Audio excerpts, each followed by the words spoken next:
decision support. Okay, that would be good enough.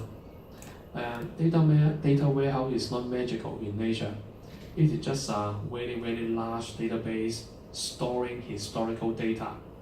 Those kinds of things can be stored down to daily transactional level. But if you prefer, you can store summarized data. That all depends on the requirements of the company. Okay?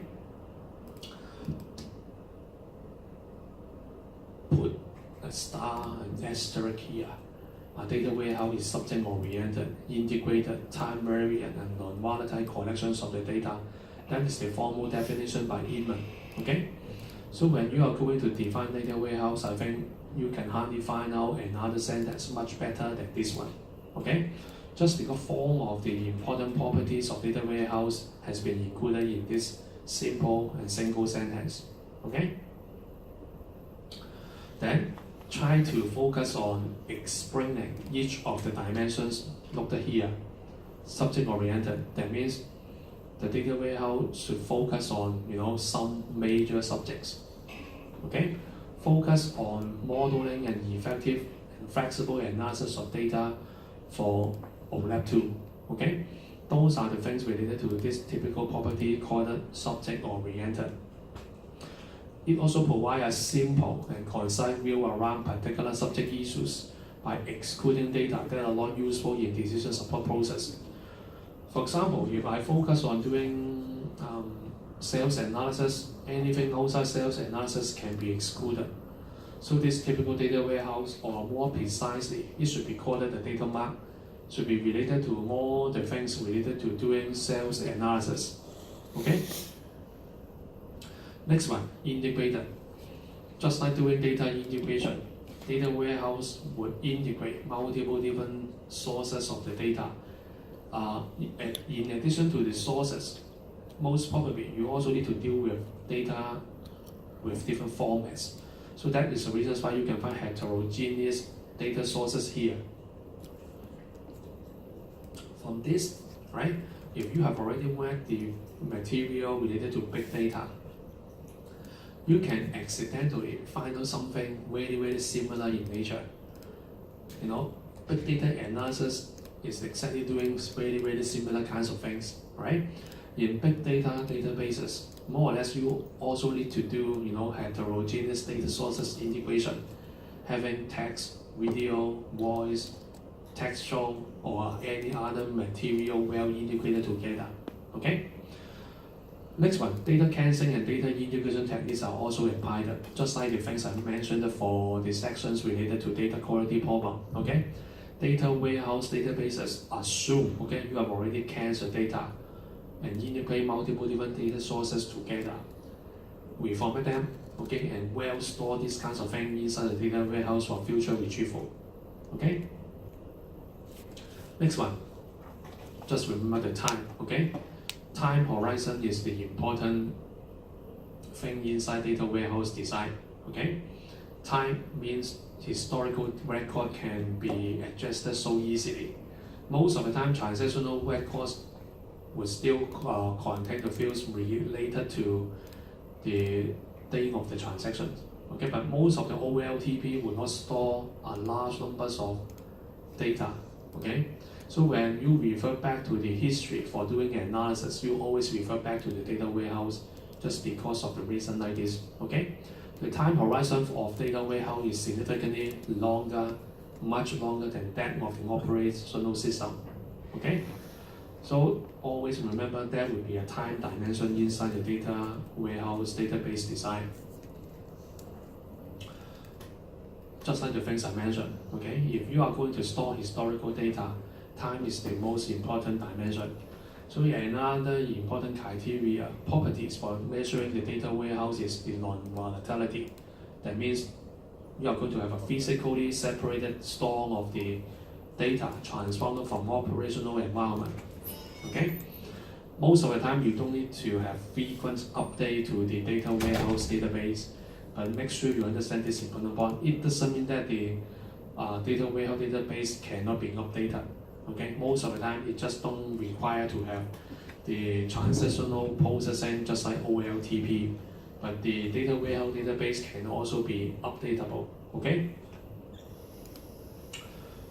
For you, if you think the past 4 PowerPoint slides are already too much for you, you can simply refer to this table. Okay? We'll summarize the 4 different properties of a data warehouse database together with some of the examples and explanation included inside. So this table more or less can replace the 4 different pages. Okay? So which one will you pick up? That depends on you. Okay? The reason for using the data warehouse is, of course, to ensure proper performance can be achieved. Don't mix up OLTP and OLAP together in a single system or even on the same machine. Okay? Just because doing analysis is a very, very big job. So that can use up all the computing resources. That's the reasons why OLTP and OLAP should be separated. Okay? And sometimes you also need to have additional data for doing the analysis. Storing a lot of heterogeneous things inside the OLTP is always not preferable, okay? Because of the performance issue. So that is the reasons why using a traditional database together with OLTP and OLAP in the same page should be avoided. Okay, I hope you still remember the ETL. Extraction, transformation, and loading. Okay, those are the things related to the data warehouse establishment. After understanding all these kinds of things just mentioned, you need to extract the things from the source database cans, as I mentioned before, for those dirty data, and transform those things into something that can be understood by the data warehouse. Although I haven't included those PowerPoint slides here talking about the different OLAP schema, star, snowflake, and fact constellation, just because you guys didn't study something detailed enough related to data modeling. So those kinds of things are already excluded. Okay? But if you prefer to use them as an example in some of the exam questions, that's already good enough. Okay? The usage of data warehouse, of course, is to enable information processing, analytical application, and data mining. Okay? This typical page is so closely related to the KDD processes. Okay? And inside the KDD diagram, you can find the important centralized role of the data warehouse. Okay? So when you are going to do your revision, make sure you include this page with the KDD page as well. Now, let me talk about, once again, the top-down and the bottom-up approach for building our data warehouse database. Okay? I can give you a scenario for understanding the material like this. Once again, in exam, that will be too straightforward to ask you the question exactly like this. In a typical company, having nearly scattered resources, and the projects are already rushing to finish. Okay? And under that situation, what types of approaches would you prefer to recommend, okay, for building up a data warehouse database? Just like our environment, we won't have sufficient resources, okay? That's the reasons why we always prefer using the bottom-up approach, okay? We don't have the luxury most of the time to use a top-down approach unless under a situation where the required things will become very, very much simple, okay? But in reality, I think bottom-up approach will always be desirable, just because we can build pieces by pieces and then integrate them together to form a much bigger enterprise-scale data warehouse. Okay? Read the material once again for you to understand these important two differences between top-down, okay, and bottom-up approach for building up the data warehouse databases. Okay? Those are the pictures materializing different approaches for building up the data warehouse database. So which one would be the best? Of course, no answer. That depends on the situation, okay? If you can have the luxury to torture for more than 3 years, 4 years, or even 5 years for a single project, you can simply use the top-down approach, just because you can have sufficient time for you to understand nearly everything from a bird-eye view. And most of the time in commercial environment, competitiveness is always, the top concern. So that is the reasons why we cannot wait. Okay, we cannot wait for you to have the top down, the bird eye view, for you to understand everything before you kickstart a project. We are doing, and at the same time we are also learning. So that is the reasons why most of the time the team-ball approach, that means the bottom-up approach, will always become preferable. We cannot lose, okay? And at the same time, we don't have sufficient resources. Always remember this important one. So that depends on how well you can understand the situation described by the exam question, and then pick up the most suitable one for you to answer. Okay, another important asterisk to put in this page, talking about the building up of the data mining model with training data and verifications of the trained classifier by using the testing data. Okay, this would be the bigger picture of doing the data mining. Okay, this 100% describe the experience you had with Riga. Okay, first you have the training data. Use this to build a model. Okay, but of course before that you need to pick up an algorithm. Okay, after you finish building up the model, you are going to apply the model. Under that situation, you are going to use a testing data set for you to verify whether the model will be good enough or not. So under that typical configuration, the testing data is equivalent to something unknown. Okay? The next time when you are going to do the prediction, more or less you are going to supply another testing set, okay, or simply unknown data. So if you can understand the situation like this, that won't be too difficult for you to reproduce this typical picture. Pay attention to the keyword used by the exam question. If you can see illustrate, that means this drawing is written. If you cannot see illustrate, that means you are going to use, several paragraphs to describe your understanding. Model construction and model usage. This part represents model construction. This part represents model usage. Okay? You can draw a picture before you write, right? But of course, you can write first and then produce a picture. But the later part is becoming really, really much difficult. Okay? Which way to use, that depends on you. But I have already produced my advices to you. Draw a picture first. That will become much more easier. Okay? That is textual explanations of the things I just mentioned. When you are going to do classification from database record, the following things will happen. Okay? But more or less, I think this few paragraphs exactly describe the situation to be described by this picture. Okay? And if you are asked to produce some examples, I think these 2 pages are already good enough. Okay? Having some of the training data available. Build a model, that means a classifier. The classifier can contain a rule like this. Based on the rules, okay? These are the rules. Based on the rules spotted, when you are going to classify, okay, the unseen record, most probably the result will be returned to you. Okay?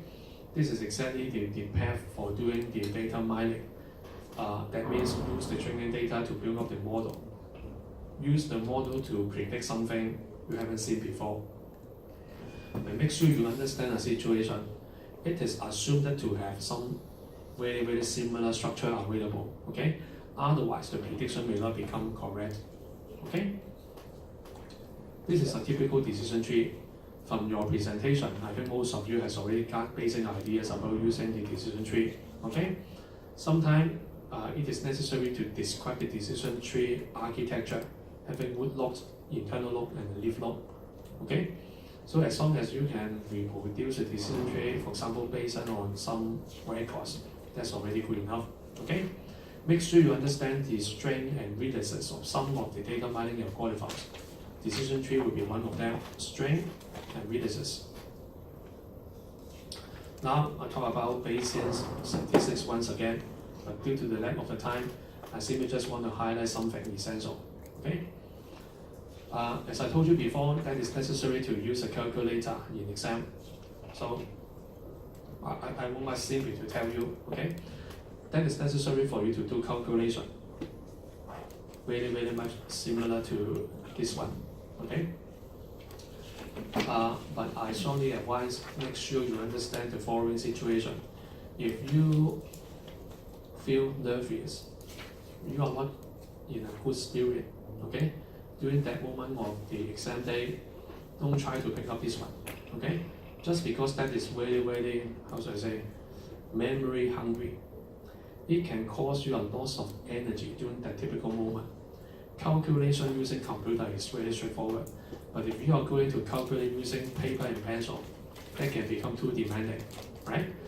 But of course, once you can understand the Bayesian statistics, that is not too difficult for you to finish this typical question. If you don't have any ideas about other long questions, right? This may be the final one to save your life. You know what I mean, right? So which way to go? Once again, that depends on you. If you didn't have good revision, but at least you understand maths, then I think you can pursue this one, right? Generally speaking, if I were you, I would try to avoid doing any calculation. I will also feel nervous in the examination. So that is the reasons why I always try to avoid that, okay? But if you pay attention to the course document, in the exam, that is necessary to have, something related to the data mining technologies and the algorithm. So I've already fulfilled the course document requirement by including such questions there. But of course, you have other choices. You don't need to answer this one if you think during that moment you are not in a good condition, okay? Make sure you understand how to do the computation, and then you can easily pass this one. Generally, that's very straightforward. Okay, make sure you understand the drawbacks of using naive Bayes. Okay, naive Bayes is a method simple and quick enough, but the major drawback is typical ignorance of the interdependence of the variables. It just assumes, okay, most of the variables will be independent from each other. This may become the drawback, okay? And if you want to resolve this typical drawback, the next thing you're going to do is to rely on ANN, artificial neural network, okay? Those are the things related to the backpropagation. And I think this is very difficult to understand at this moment of time for most of you. So I just want to highlight this picture, okay, for you to understand the ANN. You can find the numbers of hidden layers inside the black box, okay? With a numbers of inputs, you can simply regard the things going to happen inside this black box is to ensure under a typical condition, this function will fire to give you the answer as the output, okay? But that typical black box will adapt itself to learn based on multiple different configurations of the variable, okay? The learning can be reflected by the weighting, okay? Refer back to the PowerPoint slide, you can find a typical example formula to represent the ANN, okay? But for you under that situation, if you can regard it as a black box, that's already good enough, okay? So when you are going to compare ANN with naive Bayes, most of the important differences lie between these two would be, ANN would pay attention to learn, okay, the interdependency of the variables, so that a much more accurate classifier can be built. That is a key point, okay? Other than this, all other things will become, secondary, okay? From this page, you can find the weakness and the strength of neural network. It is very time consuming if you are going to fit a large volumes of data. But for your lab exercise, just because it only contains several hundreds or several thousands rows of records, most probably those kinds of things will not become too much, okay? The strength of neural network is the high tolerance of noisy data. In other words, that really means, okay, if the interdependency of those variables become very subtle to detect, okay, those kinds of things can be regarded as noise. But ANN can learn more those subtle differences, okay? So that is the reasons why ANN will produce a much more accurate model, okay? Now I migrate to frequent pattern analysis, doing association rule analysis. Nearly all of you, in fact, all of you, just 4 groups, all of you got an idea for using association rule analysis in your group project. So I expect, okay, nearly all of you can understand. Make sure this, okay, before you come to the examination. By using by using association, you are going to find out the patterns, okay? The patterns of associated buyings, okay? Refer to these PowerPoint slides if you want to understand, how to do the support and confidence calculation, okay? In the exam, I don't think you need to calculate conviction and leave, okay? Just because, support and confidence will be sufficiently good enough most of the time, okay? Make sure you understand this probability calculation, okay, between support and confidence, and then you can easily finish another question, most probably. Alright? Practice yourself during the revision, having some of the transactions, baskets of transactions, with a numbers of items, okay? You can set up yourself, and based on this, you are going to calculate the support and confidence of some of the rules, okay? Just like the things told from this typical PowerPoint slide, okay? Those are the examples of the association rules. A will imply B, B will imply C, etc. Okay? After you can find out the rules, you are going to evaluate by using the support and confidence for each one of them. Okay? Most of the time, we will rely on the confidence rather than the support, just because support is just going to count the numbers of rules fitting on a typical situation without regarding to the overall population. But it doesn't mean that support will become useless. Just because without calculating the support, it will become very difficult to calculate the confidence. Okay? So that is the reasons why make sure you fully understand the calculation of support and confidence for the frequent item set, and then you are ready, okay, to go. Most probably you are going to describe a priori algorithm using a picture like this. So once again, okay, you can either write or draw a picture depending on the requirements of the question. But once again, drawing a picture will become much more easier than writing, a long paragraph. This is a picture telling you how a priori algorithm is going to work by first selecting 1 item set, 2 item set, and 3 item set. Okay?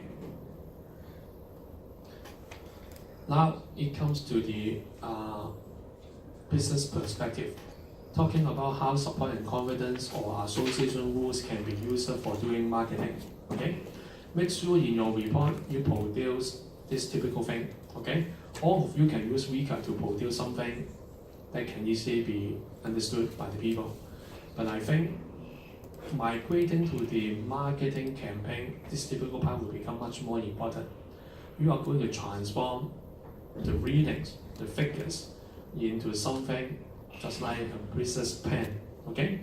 In some of the group project presentation, I observed something pretty much like this. So in the examples, probably you are going to do more or less the same thing. Okay? Talking about how to use association rule analysis to help to facilitate marketing. Okay? These few pages can provide some of the examples or ideas for you. Customer and product analysis are 2 different categories for helping marketing campaign to work. Okay? Now, this will be the last part, talking about clustering and outlier. Right? As I told you before, K-means calculation would be too demanding, so I simply exclude this. As long as you can understand the idea of doing clustering, that would be good enough. Okay? But one of the important applications of clustering is to detect outliers. Okay? So let me continue first. After you can detect outliers, what would be the next step? After you can detect outliers, what would be the next step? Instead of, after you can detect cluster, what would be the next step? Just because after you can detect cluster, that would be very straightforward. You can simply regard them as different multiple focus groups, and you are going to do the survey individually with each one of them. But after detecting outliers, what will be the next things to do? This will become something very much controversial. Okay? Again, just like dealing with data quality problems, you either accept them or ignore them. Okay? Based on these two different branches, you are going to further elaborate. Okay? If you are going to accept the outliers as parts of the normal behaviors, for example, and then you're going to think about, okay, how to further study those outliers, okay? And if you reject them, how you're going to finish the remaining step? Of course, we can completely discard. Or you separate, okay, these outliers regions as, you may say, abnormal part, okay? You are going to further study this abnormal part in a so much more different way when compared with the normal zone. This will be the learning techniques. If you can understand this method, you don't need to refer back to the Part 1 slide. Okay? So this is very straightforward. Talking about how outliers, the definition. Okay? And why outliers will become important in data analysis, just because sometimes it is possible to identify something very much valuable that the normal processes cannot detect. Okay? But don't become too fascinated by outlier detection. Most of the time, I think outlier would be those things caused by noises or some errors, mistakes done before. Okay, so that is the reasons why I forecast 90% of the outliers may not contain any useful material. Majority of the task is to ignore them. Okay, if you focus on some interesting outlier, you may need to do numbers of things. Okay, just like these 4 different steps here. The outlier can be accommodated, incorporated, okay, or you prefer to do new experiment to further explore, okay, those outliers to see any possibility to find out something exceptionally useful, okay, or simply delete them, reject them, just because those would be the rubbish, okay.